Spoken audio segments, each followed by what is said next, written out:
Right now, if you feel lonely, you have options. You can text someone, open an app, put on a show, fill the silence in 30 seconds with almost no effort. For 300,000 years, none of that existed. When ancient humans felt the pain of being disconnected from other people, there was nothing to reach for. No screen, no notification, just the feeling and the dark and whatever they did next. And what they did next tells us something about loneliness that most of us have never been told. Loneliness is not a modern problem that emerged from social media and urban isolation. It is one of the oldest experiences in human history. It shaped our brains, our bodies, our language, our religion, and possibly our entire species. The evidence has been sitting in the archaeological record for thousands of years, waiting for someone to ask the right question. Did ancient humans feel lonely? And if they did, what did they do about it? Let's start with the thing that should stop you cold. At a site called Ain Ghazal in Jordan, and at the ancient settlement of Jericho in the West Bank, archaeologists discovered something that took years to fully process. When a family member died, ancient humans sometimes didn't leave them in the ground. They removed the skull from the grave. They plastered it with clay, layer by layer, reconstructing the nose, the cheekbones, the shape of the face. They painted it. And then, before eventually reburying it beneath the floor of the home, they kept it, not in the ground, not outside, inside, where they lived, where they ate, where they slept. Researchers found them exactly there, beneath the floors of 9,000-year-old homes, having clearly spent time above ground before being laid back down. These were not ritual objects. They were the faces of people who used to sit across the fire from you and who no longer did. The people who made them could not accept that the person was simply gone, so they kept a version of them close. They lived with the dead because the alternative, a home with that person completely absent, was unbearable. That is not a cultural tradition. That is loneliness so acute it becomes action. But here is what's fascinating. For most of human history, true physical solitude was almost impossible. Ancient humans lived in bands of roughly 25 to 100 people, sleeping within arm's reach of each other, never more than a few meters from another human being. By modern standards, they were never alone. And yet, neuroscientist John Cacioppo at the University of Chicago spent over 2 decades studying loneliness, what it does to the brain, what triggers it, and why it exists at all. His conclusion was striking. Loneliness is not about how many people surround you. It is about whether the connections you have feel meaningful. A person in a crowd of 50 can be more profoundly alone than a person sitting by themselves in a field. Ancient humans living pressed together in a small group, sharing food and fire and sleeping space, had no guarantee that any of it reached them in the way they needed it to. The most advanced mind in any given group was also, very likely, the loneliest. And sometimes that loneliness pushed people past the edge of what the brain could hold. Prolonged sensory deprivation. The kind that comes from being truly alone in silence and darkness for days. Triggers auditory and visual hallucinations in humans. Laboratory studies have replicated it consistently. Researchers at University College London found perceptual disturbances beginning in as little as 15 minutes of total sensory isolation. An ancient hunter separated from the group for several days, sleeping alone, moving through silence, with no firelight and no voices, would have experienced exactly this: vivid, convincing, indistinguishable from reality. Some researchers have proposed that many of humanity's earliest religious experiences, spirit visions, divine encounters, voices of gods giving instructions, were the direct neurological product of loneliness and sensory deprivation. It is not a fringe idea. It is one of the more serious explanations appearing in the literature on the origins of religion.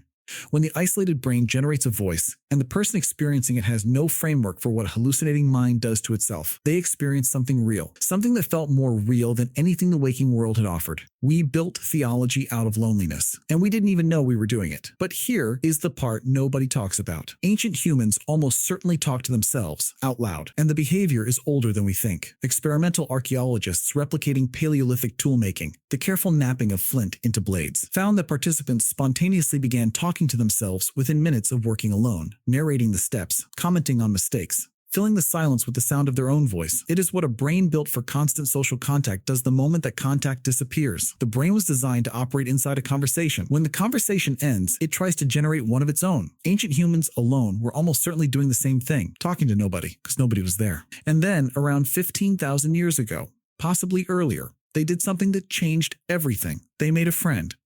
The domestication of the wolf into the domestic dog is the oldest human-animal relationship on Earth. Researchers assumed for a long time it was purely practical, better hunting, early warning systems, warmth at night. But then they started finding something in the graves, ancient human burials across multiple continents containing dog skeletons positioned alongside their owners, not thrown in as objects, placed, arranged as if asleep next to the person. These were not working dogs disposed of with their tools. These were companions being buried the way you bury someone you will miss. The oldest friendship in human history was built on loneliness, and the evidence is in the graves. But loneliness wasn't only changing human behavior, it was changing human bodies. In 2015, researcher Julianne Holt-Lunstad at Brigham Young University published a meta-analysis of data from more than 3.4 million participants. The finding was precise. The subjective feeling of loneliness increases the risk of early death by 26%, larger than obesity, larger than physical inactivity. The biology behind that number is ancient. Stress signatures visible in bone density and growth disruption appear in ancient remains, and individuals buried separately from group cemeteries show patterns consistent with chronic physiological stress. The biology that makes loneliness deadly was running in ancient bodies the same way it runs in ours. Loneliness was shortening lives long before anyone had a word for it, and some people, faced with that slow death,